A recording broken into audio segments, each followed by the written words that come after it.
Hello नमस्कार दोस्तों। हम वाक्य कर रहे थे और दो प्रकार के वाक्य हम पढ़ चुके हैं, संरचना एवं प्रयोग के आधार पर और अर्थ के आधार पर। आज हम क्रिया के आधार पर वाक्य के प्रकार पढ़ेंगे और ये वीडियो आप अंत तक देखें। आपको लास्ट में 3 लाइनें दूंगा और तीनों ही वाक्य आपके कंप्लीट हो जाएंगे।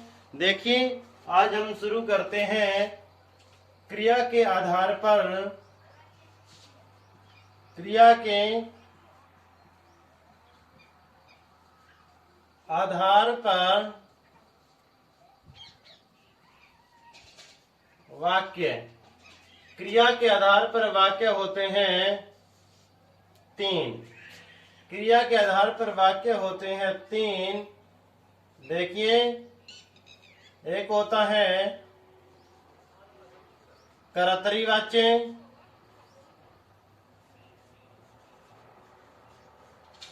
कर्म वाच्य और भाव वाच्य। भाव वाच्य। और जो क्रिया के आधार पर वाक्य होते हैं, इनको हम, इसका लोक प्रचलित नाम है वाच्य। वाच्य कोई अलग टॉपिक नहीं है। क्रिया के आधार पर वाक्य के प्रकार को ही हम वाच्य कहते हैं। देखिए, कर्तृवाच्य के अंदर कर्ता की प्रधानता होती है, कर्म वाच्य के अंदर कर्म की प्रधानता होती है और भाव वाच्य के अंदर भाव की प्रधानता होती है। देखिए, हम एक एक के ऊपर विस्तृत वार्ता करेंगे। इसको ध्यानपूर्वक और मनोयोग से आप सुनना और देखना। देखिए, पहला ही आता है कर्तृवाच्य। इसके अंदर सबसे ज्यादा फोकस रहेगा हमारा क्रिया के ऊपर। क्यों? क्योंकि क्रिया के आधार पर वाक्य ही पूछे जा रहे हैं, तो मेन इसमें किसका काम रहेगा? क्रिया का रहेगा। और क्रिया होती है 2 प्रकार की। मैं थोड़ी सी संक्षिप्त वार्ता कर दूं। क्रिया होती है 2 प्रकार की। एक बार मैं पहले जिक्र कर चुका हूं। एक होती है सकर्मक और एक होती है अकर्मक। सकर्मक यानी कि जिसके अंदर कर्म होता है, और अकर्मक जिसके अंदर कर्म ना हो। वो होती है अकर्मक क्रिया जिसमें कर्म ना हो, और वो होती है सकर्मक जिसमें कर्म हो। देखिए, कर्तृवाच्य यानी जिस वाक्य में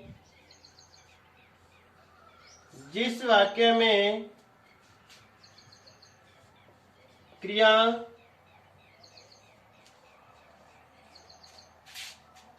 कर्ता के अनुसार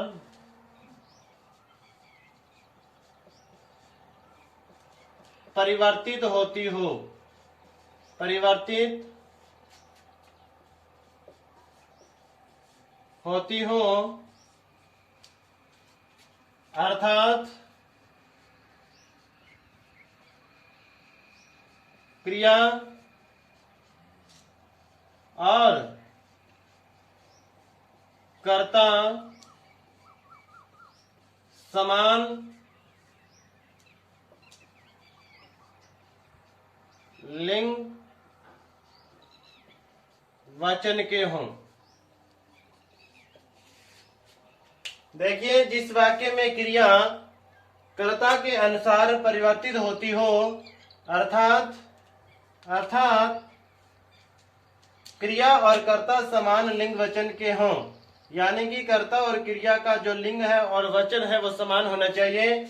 यानी कि कर्ता यदि पुल्लिंग है तो क्रिया भी पुल्लिंग की होनी चाहिए, और कर्ता एक वचन है तो क्रिया एक वचन।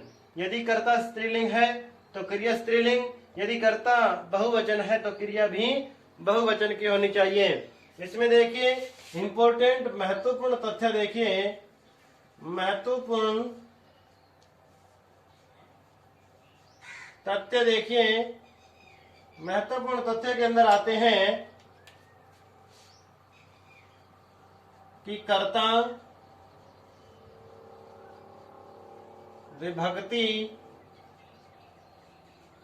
रहित हो, अर्थात जो कर्ता यानी कि कर्ता, इसके अंदर कर्ता का जिक्र होगा, कर्म और भाव का जिक्र होता है। कर्ता और कर्म दोनों क्या है? कारक हैं। क्या है?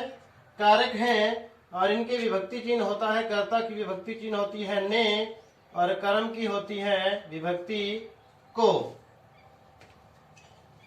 कर्ता की ने होती है और कर्म की को होती है, इसलिए कर्ता विभक्ति रहित हो।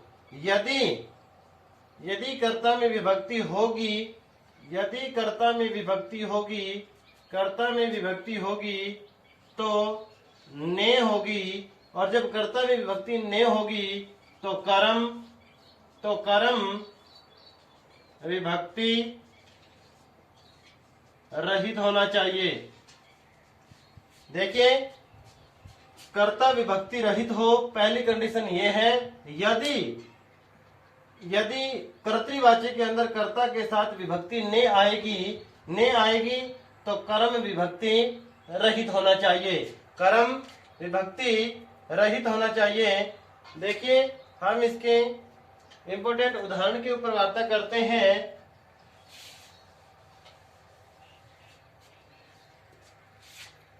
उदाहरण है जैसे राम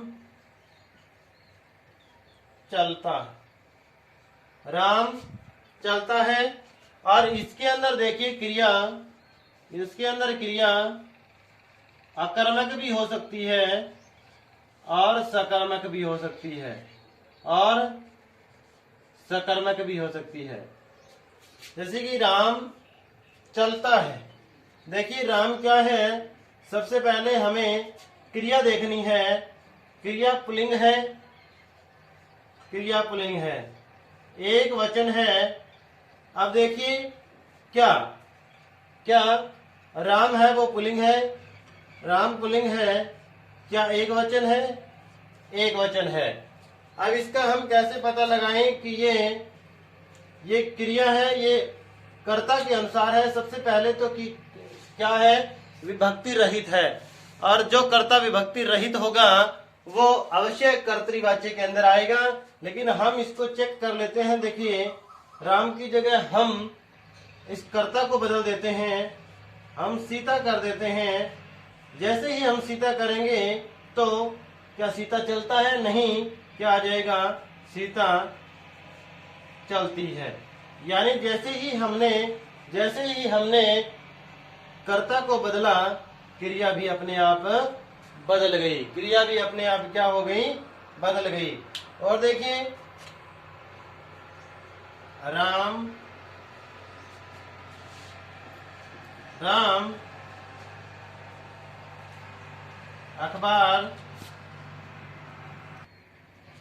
राम अखबार पढ़ता है। देखिए, ये पुल्लिंग है क्रिया और एक वचन है। अखबार है कर्म भी क्या है? पुल्लिंग है, एक वचन है। तो राम यानी कि ये कर्ता, देखिए ये पुल्लिंग है,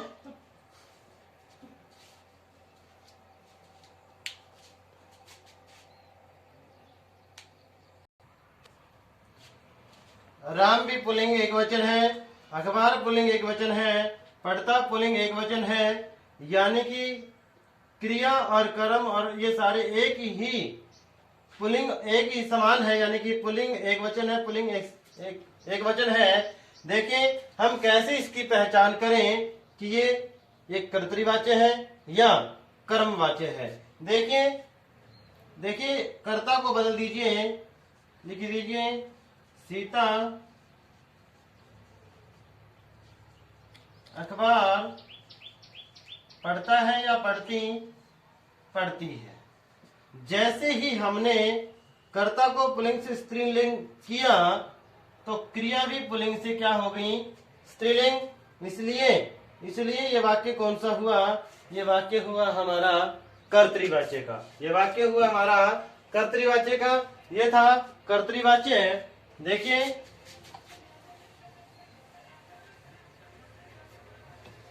दूसरा है कर्मवाच्य।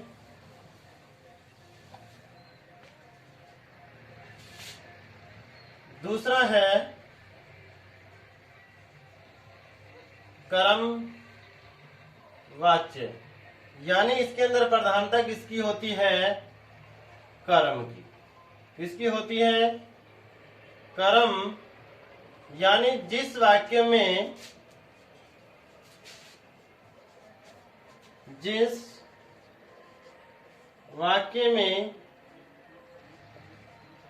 क्रिया का लिंग वचन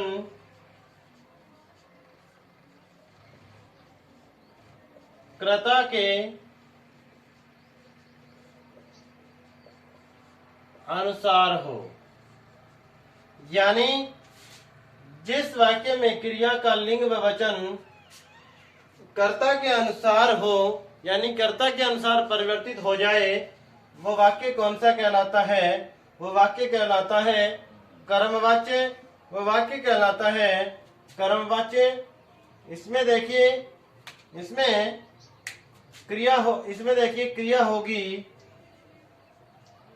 होगी सकर्मक, क्योंकि कर्म ही नहीं होगा तो कर्म की प्रधानता कहाँ होगी?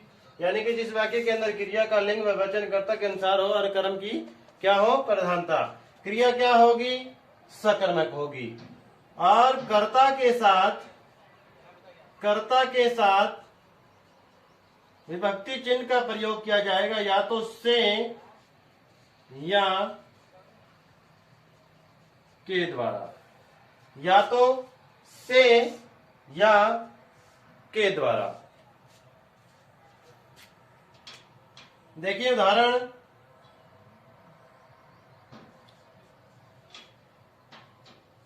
राम द्वारा राम के द्वारा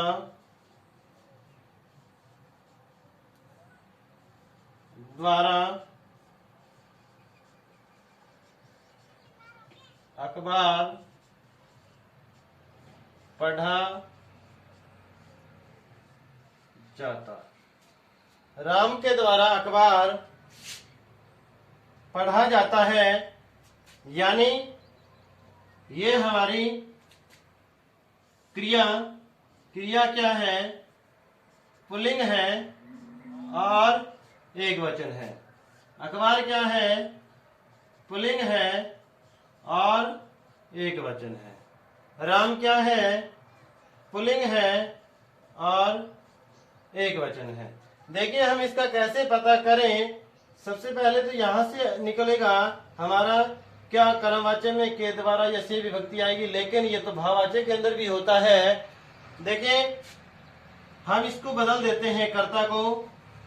क्या? देखिए सीता के द्वारा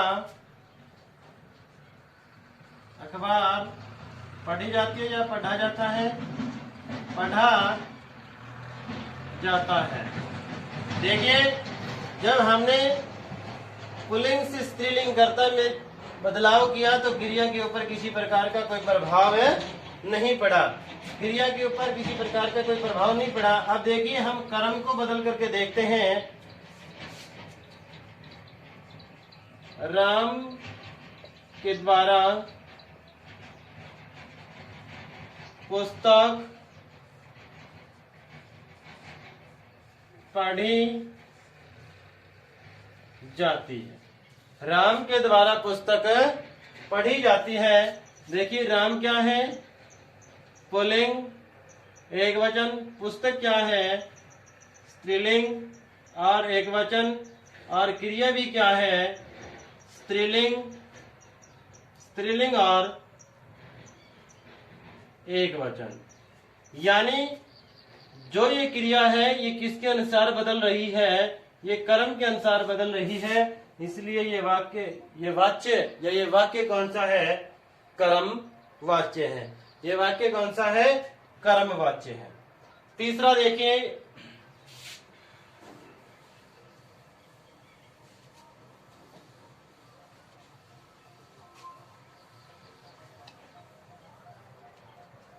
तीसरा है भाव वाच्य। तीसरा क्या है? भाव वाच्य है, यानी इसमें प्रधानता किसकी है? भाव की। जिस वाक्य में या जिस वाच्य में भाव की प्रधानता हो तथा क्रिया हमेशा, यानी कि सदैव, हमेशा पुल्लिंग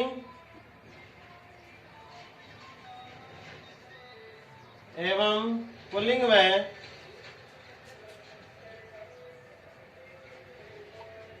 एक वचन की ही होगी।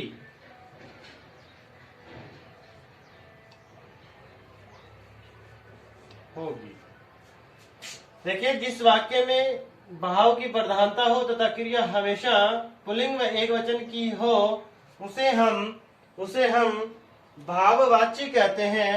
देखिए, इसमें महत्वपूर्ण तथ्य मैं आपको बता दूं। महत्वपूर्ण तथ्य है इसमें कि जब कर्ता व कर्म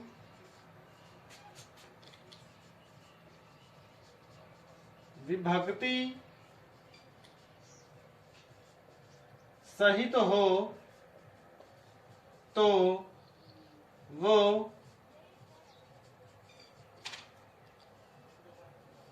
भाववाच्य ही होता है। यानी जब कर्ता व कर्म विभक्ति सहित, यानी कि जब कर्ता और कर्म दोनों ही विभक्ति सहित आ जाएं, तो वो कौन सा वाच्य होगा? वो भाववाच्य होगा। देखिए, राम ने रावण को मारा। देखिए, राम के साथ ने विभक्ति है, रावण के साथ को विभक्ति है, तो ये यानी कि दोनों कर्ता और कर्म दोनों ही विभक्ति सहित है, तो ये वाच्य कौन सा हुआ? भाववाच्य। और ये अपवाद है। क्यों? क्योंकि भाववाच्य के अंदर क्रिया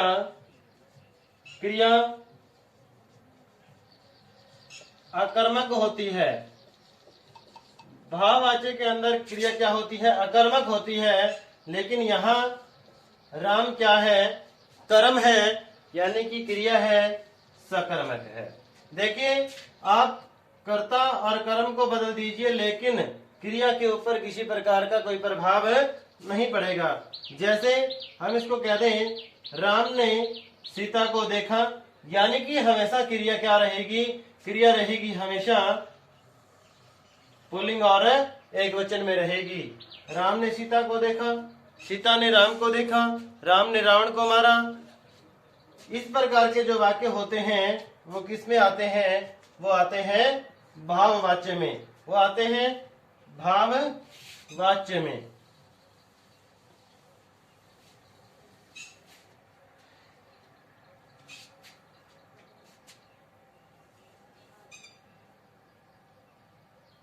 भाववाच्य का एक दो और उदाहरण देखें। सीता ने राम को देखा। देखिए, ने विभक्ति है, इधर को है, और इधर क्रिया क्या है? क्रिया है पुल्लिंग, एक वचन की है। देखिए, और उदाहरण मैं आपको बताऊं। राम से पढ़ा नहीं जाता, राम से पढ़ा जाता है, पढ़ा जाता, राधा से चला नहीं जाता,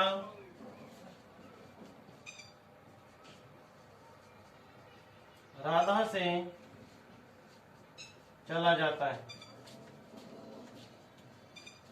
देखिए, जो मैं आपको ये बात बताने जा रहा हूं ये किसी बुक के अंदर नहीं मिलेगी। ज्यादातर बुक के अंदर ये बताया जाता है कि भाववाच्य के अंदर